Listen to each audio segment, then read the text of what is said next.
Cricket team வந்து பார்த்தோம் அப்படின்னா பிசிசிஐ செயலாளர் ஜெய்சா வந்து புதுசா வந்து ஒரு கோச்சரை வந்து அறிவிச்சிருக்காரு. ஆல்ரெடி நமக்கு எல்லாம் தெரிஞ்ச விஷயம், கௌதம் கம்பீர் வந்து நியூ கோச்சா வந்து இந்தியன் டீமுக்கு வந்து இருந்துட்டாரு. ஹெட் கோச்சா வந்து அவர் தான் இருக்காருங்கிறது எல்லாருக்குமே தெரியும். பட் இந்தியன் டீம்ல ஒரு புதுசா வந்து ஒரு கோச்சை வந்து அனௌன்ஸ் பண்ணிருக்காங்க. அதை பத்தியான டீட்டெயில்டா தான் இந்த வீடியோல பார்க்க போறோம். நான் உங்கள் ஆல்பர்ட். வெல்கம் டு கிரிக் தமிழன் யூடியூப் சேனல்.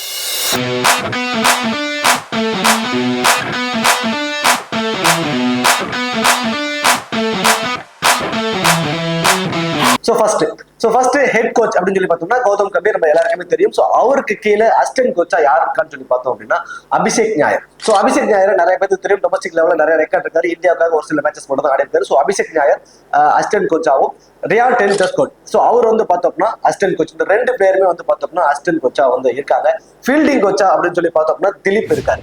ஸோ திலீப்பை பத்தி நம்ம எல்லாருக்குமே தெரியும். ஸோ வேர்ல்டு கப்ல 50 ஓவர் வேர்ல்டு கப்ல வந்து பாத்தீங்கன்னா ஒவ்வொரு மேட்ச் முடிஞ்சதுக்கு அப்புறம் இந்தியா விளையாண்ட ஒவ்வொரு மேட்சுக்கு அப்புறமும் யார் சிறந்த ஃபீல்டரோ அவருக்கு வந்து மெடல் மாதிரி கொடுத்து ஸோ புதுசா ஒரு உத்தியோகத்தோட இந்தியாவுக்கு வந்து ஃபீல்டிங் கோச் பண்ணிட்டு இருந்தார். அவர் ஆக்சுவலி சொல்ல போனா அவர் ஃபீல்டிங் கோச்சா வந்ததுக்கு அப்புறம் இந்தியன் பிளேயர்ஸ் நிறைய ஃபீல்டிங் மிஸ்டேக்ல இருந்து தவிர்த்திருக்காங்க. ஸோ அதனால அவரை வந்து ரிட்டைனும் பண்ணிக்கிட்டாங்க. திலீப் தான் வந்து பாத்தீங்கன்னா ஃபீல்டிங் கோச்சா இது வரைக்கும் தொடர்ந்துகிட்டு இருக்காரு. ஸோ பவுலிங் கோச்சா வந்து இப்ப யார் இருந்தா, கௌதம் கம்பீர் வந்ததுக்கு அப்புறம் பவுலிங் கோச்சா வந்து பார்த்தோம் அப்படின்னா பராஸ் மாப்ரே. ஸோ பராஸ் மாப்ரேன்னு சொல்லிட்டு ஒரு இந்தியன் பிளேயர் வந்து இருந்தாரு, பவுலிங் கோச்சஸா வந்து அவர் இருந்தாரு. ஸோ அவர் வந்து அவர் தலைமையில அவர் பவுலிங் கோச் பண்ணி நம்ம போய் விளையாண்டது வந்து ஸ்ரீலங்காவில் டோட்டலி நம்ம ஸ்ரீலங்காவில் சீரீஸை வந்து லாஸ் பண்ணிட்டு வந்தோம். ஸோ உடனே அவரை வந்து ரீப்ளேஸ் பண்ணிட்டாங்க.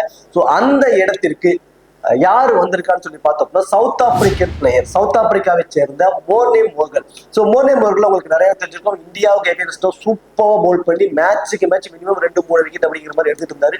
இந்தியாவுக்கு எகென்ஸ்டா அவர் பவுல் பண்றப்போ அவரோட பயங்கர அக்ரெசிவ் இருக்கும். India not only India, south ஆப்பிரிக்காவுக்காக விளையாடுற எல்லா டீம் எகென்ஸ்டும் நல்லாவே பவுல் பண்ணிட்டு இருந்தாரு. ஒரு குவாலிட்டியான பவுலர் சொல்லி ஆகணும். ஆல்பி மோர்கலோட தம்பி, ஆல்பி மோர்கலை பத்தி நிறைய பேருக்கு தெரிஞ்சிருக்கும். அவர் சிஎஸ்கேக்காக விளையாண்ட ஒரு ஆல்ரவுண்டர் சவுத் ஆப்பிரிக்கன் பிளேயர். அவரோட தம்பி தான் இந்த மோர்னே மோர்கன். இந்த மோர்னே மோர்கனும் கௌதம் கம்பீரும் இதுக்கு முன்னாடி Lucknow super giants, so Lucknow super ஜெயின்ல வந்து கோச்சஸா இருந்தவங்க. அவங்க ரெண்டு பேருக்குள்ள பயங்கரமான ஒரு கனெக்ட் இருக்கு. ஸோ அதனால வந்து அவரை வந்து இந்தியன் டீமுக்கா பவுலிங் கோச்சா கொண்டு வரணும்னு சொல்லி அவரு பரிந்துரை செஞ்சிருந்தாரு. ஸோ அதை ஏற்றுக்கொண்ட பிசிசி செயலர் ஜெய்சா வந்து பார்த்தோம்னா மோர்னே மோர்கனை இந்தியன் டீமோட பவுலிங் கோச்சா வந்து அனௌன்ஸ் பண்ணிட்டாரு.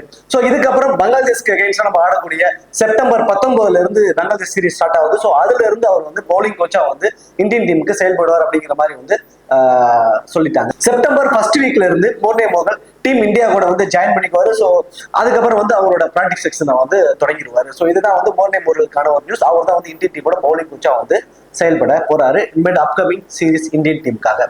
மோர்னே மோர்கனோட பவுலிங் ஆப்ஷன் உங்களுக்கு எல்லாம் நிறைய பேருக்கு தெரிஞ்சிருக்கும். ஸோ அவர் வந்து கோச்சா எப்படி இந்தியன் டீமுக்கு செயல்பட போறாரு, அவர் வந்ததுக்கு அப்புறம் இந்தியன் டீமோட பவுலிங் ஆப்ஷன் எப்படி மாறப்போகுது அப்படிங்கிறதுல உங்களோட கருத்துக்களை மறக்காம கமெண்ட் செக்ஷன்ல வந்து சொல்லிடுங்க.